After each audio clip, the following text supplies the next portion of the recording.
Hello, everyone, and welcome back to Creativity Café, a space for meaningful conversation, deep reflection, and intellectual Adda. In today's world, leadership is often measured by speed, result, and efficiency. But the leaders we remember, the leaders we trust, are the leaders who can truly walk in someone else's shoes. This brings us to today's topic: walking in their shoes, the art and science of empathy. Empathy is often misunderstood as softness or emotional excess. In reality, it is one of the most powerful human and leadership capabilities, rooted in psychology, neuroscience, and lived experiences. To explore this, I'm honored to be joined by Professor S M A Arifuzzaman, one of Asia's leading voices on emotional intelligence, leadership development, and human centered learning. Professor Arifuzzaman, welcome back to Creativity Cafe. It's always a pleasure to have you. Yeah, thanks a lot, Dr. Moin. And today, I'm actually really also having coffee with you. Okay, so I think then our audience will get more of your energy, and Definitely. And today's topic actually demands that also. Topic is actually really a wonderful topic because this is very favorite of mine, actually close to my heart. oh, that's fantastic to know, actually. So, how do you define empathy in leadership? In other words, what does empathy really mean beyond the buzzword? Yeah. So empathy in leadership is the ability to truly understand what others feel and think, and use that understanding to guide your actions. It's more than being nice. It's about connecting with people's experiences, making them feel seen, and leading in a way that respects their perspective. Empathetic leaders don't just hear words, they sense the emotions behind them. Okay, that's fantastic. So, I mean, to be honest with you, some of the keywords that you have used, those are really, really fascinating. So, you are saying that it's getting into somebody else's world and it's making them feel that they are being seen. Not only we are just listening to their words, but also we are getting into their emotions to demonstrate that. That's really, really very powerful. I mean, I didn't think about it in that way. So that brings to my next question: what is the difference or the distinction between empathy, sympathy, and compassion? In other words, why do leaders often confuse these terms, and why does it matter? Yeah. So understanding the differences between these three is actually really tricky and very important, and it is very much needed for the leaders to understand the differences. Sympathy means like, for example, I say, I feel sorry for you. So it's distant and pity based. Whereas compassion, uh, how to express the compassion? So for the same type of thing, I will say, I care and want to help, so it includes the action. Now, uh, let us take all of us into the world of empathy. Empathy says that I feel with you. You understand their experience emotionally and can respond intelligently. So empathy is the bridge between understanding and action. That's brilliant. So it's a bridge between understanding and action. But also, you are saying that this bridge is based on, or say, maybe if it has got two foundation, you are saying that one is understanding and feeling, but also responding. So it's kind of action oriented. And when, I mean, obviously, and the action matters because if the bridge is built on both, say, understanding, feeling, and responding with action, so that's really powerful. So yeah, that's a good answer. I think our audience will be immensely benefited, and we need to not only just understand this, we need to also think continuously as a leader that how we can do that. Because understanding is one thing, but bring it to life and manifest this thing, I think it's really tough. Okay, so let's get into the next question, which is can empathy be taught to adults? In other words, is empathy an inborn trait or can it be developed later in life? Yes, absolutely. Empathy is a skill, not a fixed trait. So adult can really learn it, and they can learn it through exercises like active listening, perspective taking, and reflective practice. So through these exercises, adults can increase their ability to tune into others. So like any skill, it needs practice, feedback, and awareness to grow the empathy. Okay, fantastic. So, okay, just repeat once again, probably the tips you are giving, because I think these are really valuable. And I think, so you were saying active listening, Active then, listening, perspective taking, perspective, so understanding the other's perception, and yeah, and the reflect, reflective practice actually. So reflective practice. Yeah, yeah. okay, brilliance. Okay, so active listening. So we need to listen actively, and then perspective taking. So we want to see or understand the problem not only from our perspective, from their perspective, and also reflective practice. Then we have to reflect when we come back. Then, how did we do that? Did we do it correctly? Was there a way we could have done it better? Yeah, Like when we definitely. are reflecting on some situation as a leader, because I think I personally actually am a reflective learner, and I think most of my learning happened when I reflected, because that is where you deep dive. And I think every leader, they should learn through reflection as well. That should be a major part of their learning. But I yeah, think that's I think that like that through the reflection, actually, you need to create this inventory of empathy. Actually, it is my point of view because when you go through different type of experiences, we actually journalize this reflection, and that will actually develop our capacity of empathy or capacity of understanding others' point of view in the quick moments. Because when we're under pressure, sometimes actually it becomes very difficult for us to practice the empathy. So if we can do these reflection practices very frequently, then it will actually increase our capacity of understanding others' viewpoint. fantastic, fantastic. So yeah, really, really, that's those are really good point, and those are really points, so the hands-on points that leader can practice. Okay, so what stops intelligent people from being empathetic?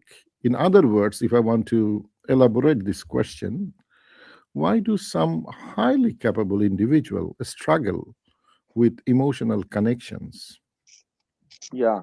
So high IQ actually doesn't guarantee emotional sensitivity, and sometimes they miss it, and it is very much connected with the other two components of emotional intelligence that we had discussed in the last two sections, like the self awareness and the self management. So I'll be connecting with these two also. So uh, some of the barriers actually for the high IQ people to practice the empathy is like that. We call it sometimes they are distraction and the busyness. The first one, they can be sometimes distracted or they might be very busy to understand the other's point of view. And the second one, which is more obvious, that the high IQ people sometimes they have the ego, or they are so much they so much have the self focus on themselves. So that also the another very important barrier. And the third one is actually the stress that narrows the attention. So maybe they don't have the ego, but they are not distracted. But whenever they are under stress or under pressure, it narrows their lenses to look at the other's point of view. And the fourth one is actually the habitual judgment instead of curiosity. So intelligent people may know a lot, but without attention to feelings, both theirs and others, they miss the human side. So these are actually the four barriers for the high IQ people to practice the empathy. I think some of the very say useful or important points that you have brought actually into the discussion, because I am also very passionate about leadership, if not emotional intelligence. And I have written also a couple of books on, say, creativity and leadership, and where I have seen that, I mean, if you, at the core of creativity is curiosity, because most of the ideas that come to your mind, sometimes it comes from others. And if we are Mm, curious about others' point of view, then we can create synergy, because we can take our things and we can also take others' perspective. But what you said here, actually, the ego or the self focus, mm, this is a problem that I always see within the leaders, many leaders, because most of the leaders that they think that, well, they got to be the orchestra runner, they should run the orchestra and they should be in the focal point. And I mean, they think that, well, it's sometimes it becomes a burden for them to give the like vision, but they do not focus on creating the vision that can be the song where everybody has a note into that.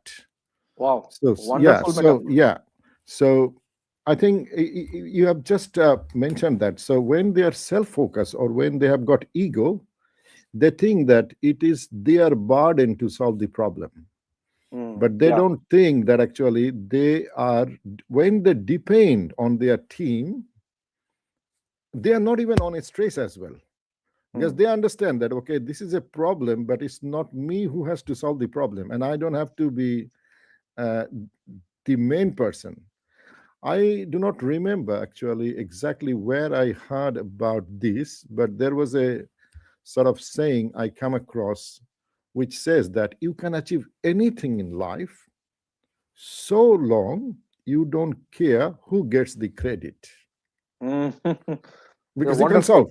Yeah, Yeah. so I think if leaders think that they can overlook that who gets the credit, and they can sacrifice their ego and sacrifice the self-focused attitude, and anybody can get the credit, I think at that time they can create a culture, not only within the organization but within themselves, where they can focus on others, Yes. and they can really, I mean, they can avoid this kind of barriers.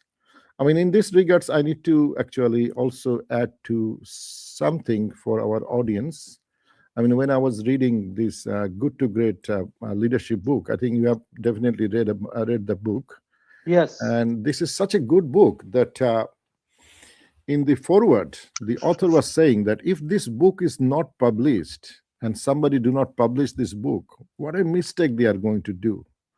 Because we have given our heart and soul in the research. And then they used two metaphors. One is the window, another is the mirror. And they said that when things go wrong, at that time, the level 5 leaders, they go stand in front of the mirror because they want to blame themselves. Things go wrong. Mm, But when things go right, something great happen, they change their position. Instead of standing in front of the mirror, they go and stand in front of the window. They want to find out who the who are the person whom they can give credit to. So they don't want to take the credit, they want to give the credit. And that is the role of leaders. So if we can really create an environment where somebody else will get the credit, and then mm. we can focus on them and we can avoid some of these barriers. So that's fantastic, actually, Professor Arifuzzaman. That brings me to the next one, which is, how does active listening demonstrate empathy? Because you mentioned about active listening and I've taken it seriously. In other words, what does listening with empathy look like in real life? Yeah. So actually, sometimes I used to say that empathy is visible or seen in the surface, but beneath that is actually the active listening. So active listening can solve all sort of problems in the corporate life, in the personal life as well. So Active listening, we say that it is more than hearing words. So it's all about pausing without interrupting, and also asking the clarifying questions. And the third one, which is also very profound, that reflecting the feelings back. So whenever somebody is actually sharing something about them, so you can say like, okay, well, it sounds like you feel frustrated.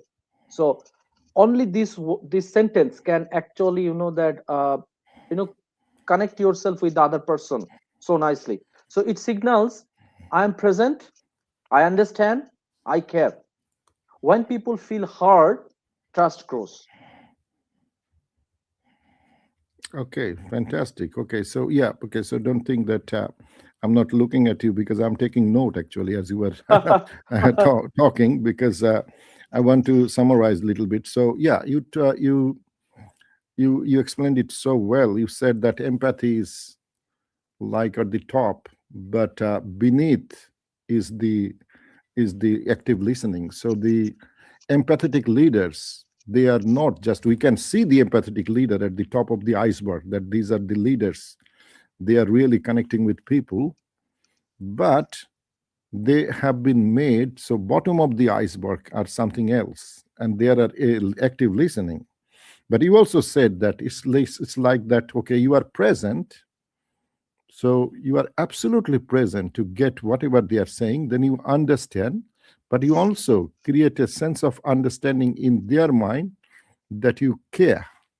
But you Yeah, and the also, best Yeah, and the best part of active listening is actually it said that listening to what is not being said. And you know that when this sentence was when it was said at that time, the Daniel Goleman's emotional intelligence was not in the surface level. So that's why I love the work of Daniel Goleman, that how nicely he has made the connection, that which was said long before, after the AI come and the empathy come into the place on the surface, we can really connect these two things, because empathy means understanding what is even not being said, so which is actually facilitated by active or through active listening.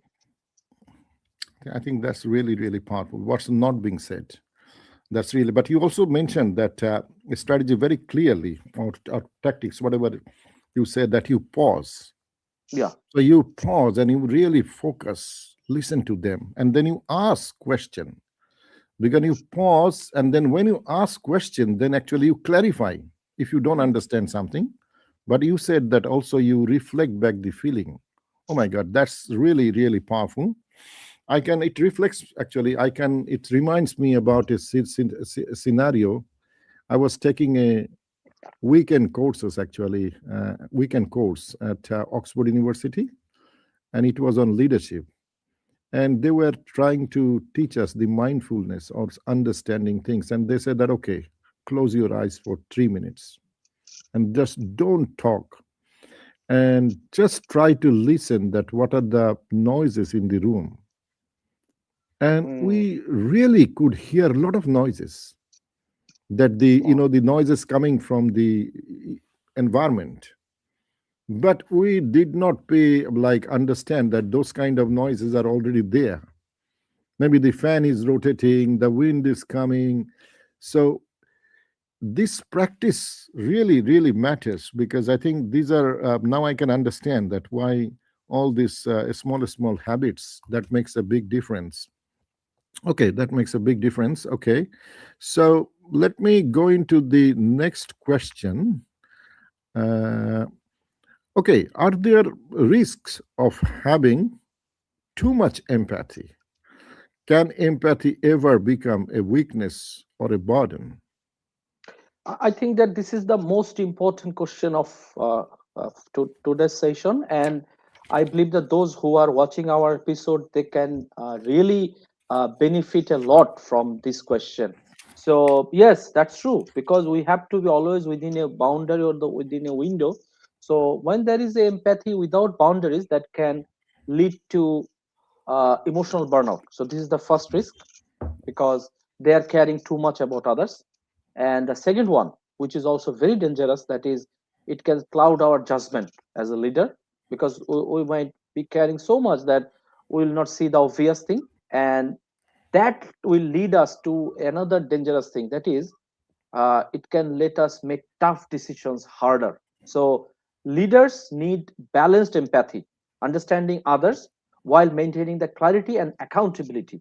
So feeling with people is powerful, but losing yourself in their feelings is very dangerous. Okay, that's fine. So you understand, but you don't lose yourself. You don't lose the ground. That's why we said that leaders should be anchored with the values. Those are universal. So they can respond to people's empathy. They can understand the situation, but they need to have a boundary and they should be grounded with the universal values so that they can make decision. And obviously leaders are actually defined, leaders are defined based on the decisions they make, and Yeah. it is the decision that they make today and that create the tomorrow, whether a better tomorrow or a bad worse tomorrow.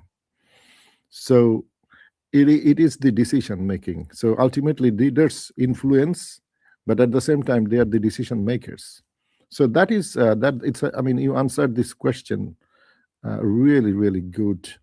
So let me come to the next one, because you just talk about a little bit of a stress and other things. So uh, okay, so next question is, how do cultural differences shape empathy?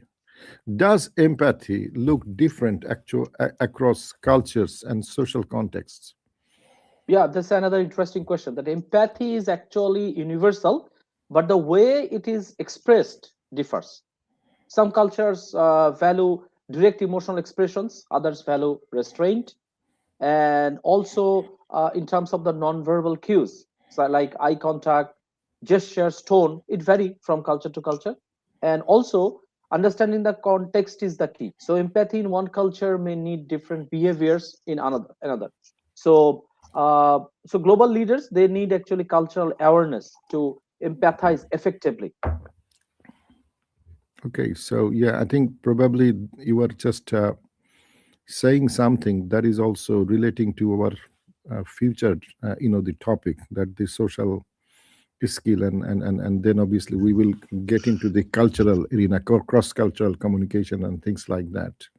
That's really very important because sometimes in some culture you can touch the faces actually when you greet with somebody else. Like in Arabian culture, they even rub their faces or they hug. But in American culture, I mean, if you are even within, say, within one hand distance of somebody, they might be feeling insecure. They might jump back. So it's very important to have the cross cultural communication. Yeah, communications is communication. How does it work, and or how does it impact our understanding? Okay, so yeah, that's fantastic. Let's come to the next question, which is uh, okay, how can leaders maintain empathy under pressure when stress is high and time is short? How do leaders stay human? Yeah, this is another very important question. You know that yeah, so that will also let us understand the why emotional intelligence is actually the differentiating factor among leaders. So uh, what happened actually? The pressure narrows the focus. So empathy under the stress requires already I have mentioned in one of the other questions, answering to other questions. So it's like pausing before reacting. This is the first one. So it is actually self management, and the second one is reminding yourself that others' emotion are real.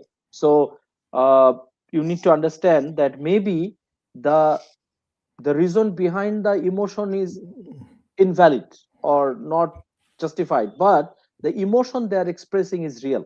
So always you need to understand that. So we have to validate the emotion. And the third one is asking the questions instead of assuming. And the fourth one, practicing self-regulation to stay calm. So even small gestures, listening, acknowledging, validating, keep empathy alive when stakes are high. So So that actually takes a lot actually to become an empathetic leader. It's a really training. I mean, it's not by born, to be honest to do. So it's a real practice, real training, and real So it going is through actually, this it scenario. depends on the other two important pillar of emotional intelligence, that is self-awareness and self-management, and that is why Daniel Goleman has put it in the third one, as a third one actually, empathy. Because from the research also, actually not so many researchers have done, but from one of the research, it has been found that if we don't have the self-awareness or self-management, it is very difficult for us actually to show the empathy, especially in the times of the stress situation. Fantastic, fantastic. So, what do we understand actually? I mean, to be a really good leader, it's a journey, and it's always transforming themselves by learning through reflection and learning, putting us into new situations and understanding what is happening, and then again reflecting, correcting. It's a journey, ongoing journey of transformation. Okay, Professor Arifuzzaman, how does empathy influence conflict resolution? In other words, why does understanding emotion often resolve conflict better than logic alone? Hmm. Yeah, so empathy transforms the conflict from opposition to understanding. So this is the first thing empathy does. When each party feels heard and validated, defensive walls come down. So leaders can guide the discussions with insight, find common ground, and solve issues without escalating tension. So conflict becomes a chance for connection rather than division. Right. Okay. Yeah. Okay. So opposition to understanding. That's really powerful.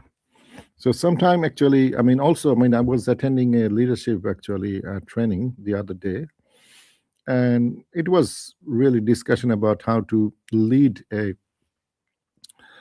difficult situation, or how to have a difficult conversation with confidence. But and they what was the cracks of the discussion was that never go into this conversation thinking that you need to win, Hmm. because if you have that the mentality that you need to win, then I mean you have a default setting, then you are not bringing the emotions or empathy into perspective, because I might be wrong even and let the other person win if that is what is logical. But we need to create the ground so that really we understand the situation, we understand others using emotion, but then obviously logic will follow and they will feel more convinced. So as you said, that from opposition to understanding, that really powerful. So others will understand that, okay, that person is not opposing me, but rather he is trying to understand. So where we reach, and the decision is a product of co-creation. That's really powerful. I mean, that probably brings us to the last question, because my tea is also getting finished, and so it's within a cup of tea, as you understand, or coffee. So, what are the practical daily exercises to strengthen empathy? Or could you just mention some of the simple habits leaders and professionals can practice every day? Yeah, here I'll be giving a very straightforward answer. Uh, I'll be talking about some actions or the exercises so that by through this they can strengthen their empathy. The first one will be the pause and notice how others feel in conversations. So that is very important.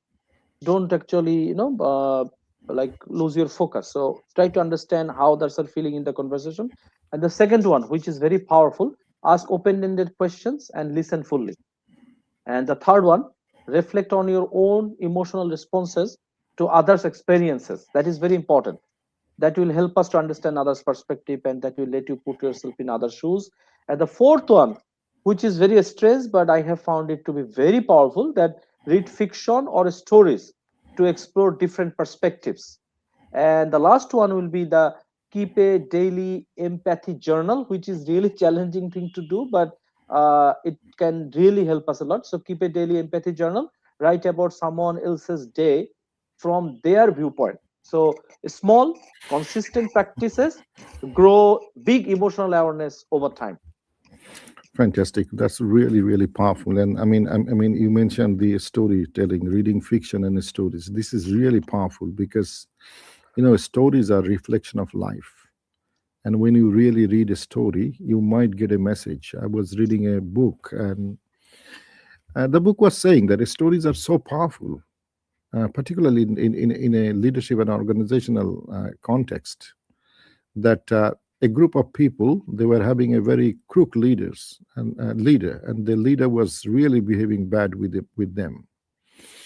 And they tried to convince leader that okay, the leader need to change his way of dealing with people and make the behavior better, but he was not listening. So one day they just used one line story, and right after that story the leader changed. And what was the story? One line.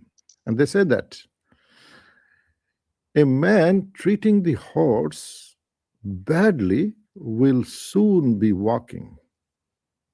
Mm. So you see, this is a story. A man treating the horse badly will soon be walking. And that leader got the message from his people, and he changed his behavior totally. So sometime when we read fiction and a story, not only we learn how to communicate our message or how to show that we are empathized with others, but also sometimes these stories, they give us invaluable lessons and we can learn. So that's fantastic, Professor Arifuzzaman. Thank you for such thoughtful and grounded insight. That is our 30 minutes by the time we finish our tea or coffee, dear audience. So today's conversation reminds us that empathy is not about being weak. It is about being aware, present, and deeply human. We got to be human. We have born like human doesn't guarantee that we are living our life like human. So we got to be human. And to our audience, I think, to be honest with you, I am a storyteller. So all of a sudden, one story come to my mind, and I need to, I need to tell that, because as I said, that deeply, it's about being deeply human. So when I was a cadet, one of my course mates, who is an engineer now working in Silicon Valley, and his name is Tarvik, and he wrote a small story in the, we call it Hands Call. That was our the magazine in Naval Academy. And he wrote a story that okay, uh, baba যখন ছোট ছিল. So that was the headline of the story when my father was young. So his father used to be everything. Whenever his father see something, okay, I see a truck, okay, I will be a truck driver. See something like a sheep, okay, I'll be a captain. See a helicopter, okay, I'll be a helicopter pilot. And then, so somebody started asking that, okay, how can you be a captain of a ship and a pilot at the same time? And then his father was saying that, okay, I will fly the plane in the from morning to afternoon, and then I will board into the ship and I'll be a captain. And one day, his father saw that a dog is sitting and trying to scratching the ears with leg, and then he is trying to scratch his ear with the leg, but he can't because And there was a time a naval sailor was passing by, and he asked that, "What are you doing?" He said that, "I'm trying to be a dog." He said that, "Be a human. Why you want to be a dog?" He said, "Oh, I'm already a human." Then the sailors told him that you can't be a dog even. How can you be a human? So you need to, you are giving your effort to be a dog, but you can't be a dog. And you think that you can be a human just automatically. So, dear audience, so it doesn't guarantee that we born as human and we can live as human. So deep humanity or a human-centric leadership, it needs a lot of practice. To our audience, thank you for joining us for this intellectual adda. Empathy is not something we switch on during meeting. It is something we practice daily. Like being human needs a lot of daily practices in how we listen, how we respond, and how we relate to others. If you found value in today's conversation, please subscribe and share and stay connected with Creativity Cafe as we continue exploring emotional intelligence, leadership, and human development. Professor Arifuzzaman, once again, thank you very much. Until next time, lead with clarity, act with compassion, and never stop learning. Assalamu alaikum, and thank you. Thank you so much.